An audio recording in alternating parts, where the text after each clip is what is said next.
Today's dinner is Anna's favorite fajitas. I'm sure she'll love them. As I prepare the fajitas and set the table, envisioning Anna's joyful face, her eyes fill with excitement. But the next moment, after seeing the ingredients on the table, she suddenly looks downcast. Look, Anna, your favorite fajitas. Aren't you going to eat? My husband asks, peering at Anna. But suddenly, she stands up from the table and heads straight to her bag, rummaging through it. As I watch her, puzzled, she pulls out a Tupperware container from her bag. Can I take this home? Amy, I always feel sorry for Mom, she says, beginning to pack some of the dinner into the container. We are stunned by her sudden action. What do you mean by that? Can you tell us? Richard asks calmly. Anna's face darkens. Mom gets yelled at by Dad if she eats. She says she can only eat leaves. We were shocked by Anna's words. Richard stands up quickly and rushes out of the house. I hurriedly try to stop him. Wait, where are you going? Twixt night and Z's. Without changing his expression, Richard picks up Anna and starts calling it hurry up. We're going to go talk to Thomas right now. We immediately head to my daughter's house in the taxi. What we saw there was, my name is Susan Jones. I worked as a preschool teacher, but I quit when I got married. I met Richard, my husband, when I was in my 20s working as a preschool teacher. He was the son of a friend of my mother. Richard, an employee at a major company, was reserved and seemed unapproachable, but he was competent at his work. 8 years my senior, Richard had been unsuccessful in blind dates, with me being his 10th attempt. Having made it to the upper echelons of his company at a young age, Richard was well educated and had a high income.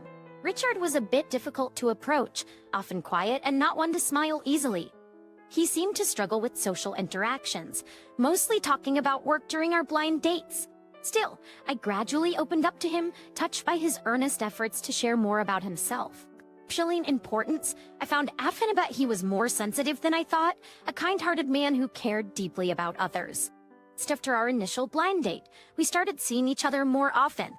3 months into knowing each other, he asked me to be his girlfriend. As our relationship deepened, we got married 2 years later, bought a house together, and built a happy home. We were living a fulfilling life. However, there was one issue that troubled us. 2 years into our marriage, we were still unable to have children. While our colleagues and friends who got married around the same time were already parents, we were not blessed with a child. Both of us loved children, and we were often saddened by our inability to conceive. It was 5 years into our marriage when we were blessed with our daughter, Harriet. We were overjoyed to finally be able to get pregnant. I remember feeling incredibly happy at the thought of finally becoming parents. Our lives began to shine when our long-awaited daughter, Harriet, was everything in our life started revolving around her. Richard, usually busy with work, started turning down invitations from colleagues to come straight home for dinner, increasing our family time. After competitions on his days off, we even began taking trips, creating more family moments. We cherished our precious Harriet very much. As Harriet grew up and became a college student, she moved away from home. For us, still perceiving her as our little girl, this was a source of great anxiety. Richard was the most worried about her living alone. Is Harriet eating properly? She's fine. She always keeps in touch. The photos of every meal sent daily by Harriet, now living alone, became our sole source of joy. Around a year after she left, Harriet called with a cheerful voice, saying she had someone she wanted us to meet. Nervously, we met them during a long break when they visited our home. I'm in a relationship with Harriet, said Thomas, a well-dressed man in a neat suit who studied in the same department as her. They had hit it off in the same club and started dating. Though we were initially unsettled by Harriet's first boyfriend, we gradually warmed up to the friendly and cheerful Thomas. He started visiting our home with Harriet on several occasions.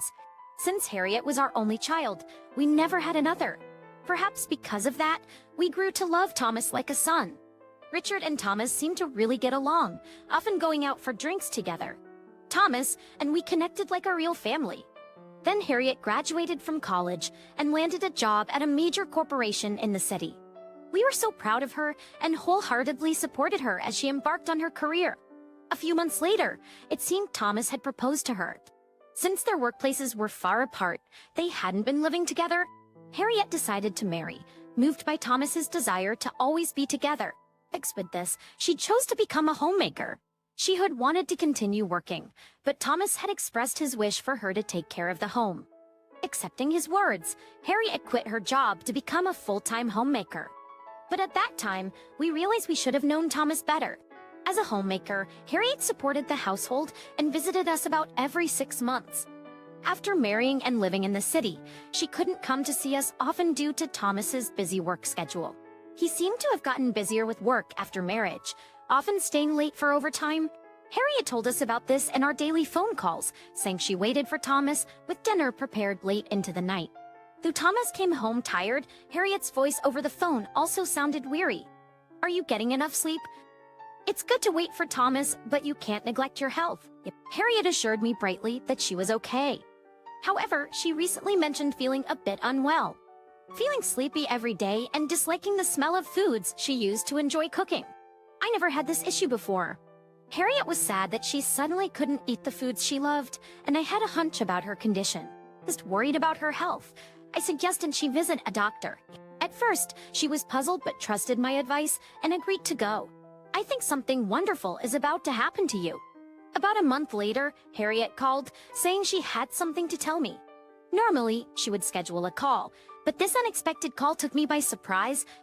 "Hello, is everything okay?" I asked, sounding concerned. Over the phone, I could hear Harriet's voice, unable to contain her excitement. I wondered what had happened. "I'm pregnant," she said joyfully. I clapped my hands in happiness. She was indeed pregnant. When she first mentioned not feeling well, it reminded me of the early symptoms I had when I was pregnant with her. It turns out she's about 2 months along and has already told Thomas. I was overjoyed to hear my only daughter's pregnancy news and congratulated her. The thought of having a grandchild made me incredibly happy. The idea that my daughter, whom I've cherished and raised, was going to be a mother herself was heartwarming. That evening, when Richard came home from work, I told him about Harriet's pregnancy. He cried tears of joy, more than I did. Having never seen him cry before, I was profoundly surprised. It feels like a dream that Harriet is going to be a mother. She was so little back then, Richard said with deep emotion, making me feel happy too. We had struggled to have children after getting married, so the news of our dear daughter being pregnant filled our hearts with warmth. Seizing the opportunity of Harriet's pregnancy, we frequently took several hours to visit her. Harriet, now without Thomas due to his work, had more severe morning sickness than I did. Realizing the physical strain on her, I got Harry and Thomas's consent to help with household chores. Thankfully, Harriet's condition gradually improved with my help. A few months later, she safely gave birth to a baby. Harriet gave birth to a baby girl. Since Thomas couldn't be there for the delivery, we were by Harriet's side instead. It seemed like she struggled every day, trying to juggle unfamiliar parenting and household duties in Thomas's absence. It must have been hard for Harriet, a full-time homemaker, to manage everything alone. When we saw Harriet starting to show signs of exhaustion from parenting, we made a suggestion to Thomas. "Is it true there's a good house available?" We told Thomas about a new single-family home. A friend of Richard's had built it, but had to sell it suddenly due to a job transfer. That without any takers and about to put it up for sale, he consulted Richard. Knowing Harriet and Thomas had been considering buying a house since their marriage, Richard immediately brought it up. We also knew from Harriet that their current home was becoming too small, especially with the birth of their daughter Anna. So we proposed to Thomas that now was a great time to buy the house at a good price. It would mean moving a bit from the city to the countryside, but it was in the neighboring state, making it easier for me to visit Harriet. That was part of our thinking too. But to our surprise, Thomas readily agreed, and he decided to move into a single-family home. With the move decided, we too pitched in to help. But on moving day, I noticed Harriet's complexion seemed a bit off, something I hadn't seen in a while. "You don't look too well. Is something wrong?" Harriet hesitated, but then shook her head and said it was nothing. Perhaps it was exhaustion from parenting. "Don't overdo it. Even as a mother, you need breaks." "Thank you, Mom. I'm fine, just a little tired," Harriet replied with a troubled smile. I watched her with concern, wondering if she disliked the new house. But seeing her return to her usual calm demeanor, I decided not to worry. After the move, it was easier for us to visit each other. Thomas had arranged a transfer at work to a location closer to the new house. We used to spend hours traveling to Harriet's house, but now Harriet herself comes to visit and stay at our house. Watching Anna toddle around the house, I realized she no longer resembled a baby. Each visit surprised us with her rapid growth. Anna's gotten so big lately, and it's tough keeping an eye on everything, Harriet sighed. Seeing her weary, I couldn't help but laugh, reminded of how Harriet was as a child, always on the move, darting off the moment you looked away. Sharing this memory with Harriet, she smiled wryly and asked to stop reminiscing about the past. Now 3 years old, Anna quickly chased after anything that caught her interest. Watching her, I was filled with joy and pride for the strong and independent little girl she was becoming. Watching her, I was constantly reminded of how fast children grow. Grandma, let's play over here. Anna's innocent smile reminded me of the time when she was born. The child who couldn't even run back then has grown so much. This made me feel a mix of happiness and a bit of sadness. Children grow up so fast, don't they? Maybe you'll have a second one soon. Stop it, Mom. That's not true, I joked. Harriet's face suddenly darkened at my words. She gave a brief, heavy response and ended the conversation. Since Anna's birth, I've noticed Harriet's complexion hasn't been great. She used to laugh and brush things off, but she never showed such a clearly gloomy expression before. What could be happening? I wanted to ask Harriet, but the conversation quickly moved on and I couldn't find the right moment. Harriet and Anna used to visit us every 2 months, but after Anna turned 6, they stopped coming. They always used to talk to us at our house, but lately, it's been only phone calls. Harriet, who would usually talk about her parenting troubles, now coldly cuts off the calls. I'm busy right now. Sorry, she'd say without explanation before hanging up. I couldn't talk to Anna, whom I used to see so often, or even see Harriet's face. No matter how much I asked for a reason, she'd say nothing was wrong and end the conversation. Reluctantly, I tried calling Thomas, but his response was equally curt. Sorry, I'm busy right now. Can we talk later?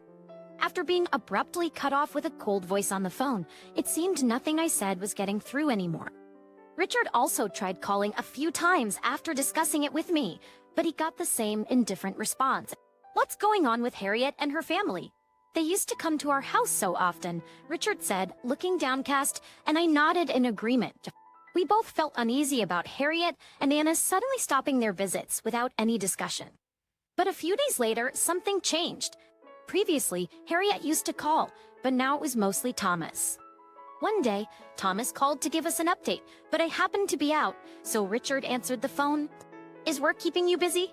Anna must be quite grown up now. Being a senior in kindergarten, Richard chatted casually, but Thomas seemed indifferent. Unable to hear his daughter and granddaughter's voices, Richard, losing patience, asked Thomas, we haven't seen your faces in a while. When would be a good time for us to visit? Thomas seemed reluctant and initially turned down the suggestion. However, Richard, not having seen Harriet or Anna's faces for over 2 months, Thomas kept saying he was too busy with work, but Richard kept persuading, saying they would just visit quickly and leave. Then Thomas made an unexpected proposal. The summer vacation is coming up soon, right? I wanted to let Anna practice riding the train, so can she stay with you alone? Richard was taken aback by Thomas's words. Just then, I returned home and overheard Richard on the phone discussing letting only Anna stay with us. We exchanged glances, deeply concerned. We felt uneasy about letting our still very young, 6-year-old granddaughter take the train alone. Despite my urging to reconsider, Thomas was adamant about Anna traveling alone for the experience, saying she could handle it. Anna is 6 now. She'll be fine by herself. He insisted, leaving us unable to argue further. Of course, we wanted to see Anna, but I also really wanted to see Harriet, my daughter. I was concerned about her since she'd been complaining about the difficulties of parenting, but in the end, Harriet didn't come, saying she was too busy with housework. So, it was decided that only Anna would stay at our house.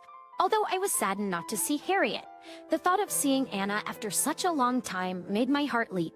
As the summer vacation approached and the day arrived for Anna to stay over, we anxiously waited at the train station. As soon as she got off the train and spotted us, Anna ran towards us with a big smile. Reuniting with Anna after such a long time brought an overwhelming joy. Grandpa's pistrians. Grandma Maj, I made it here all by myself. She reported happily. Seeing her growth, we hugged her tightly, our worries melting away. You did great. We're so proud of you. We're so happy to see you after such a long time. We praised Anna for her brave solo train ride, and she shyly smiled in response. Savoring our long-awaited reunion, we stopped to buy Anna's favorite snacks on our way home. That day, we played until the evening, making up for the time we hadn't seen each other. After not being able to see Anna for just a few months, she learned to read and even read us a storybook she brought along. We started preparing dinner while cherishing her significant growth. While Anna was taking a shower, I prepared her favorite dish, fajitas.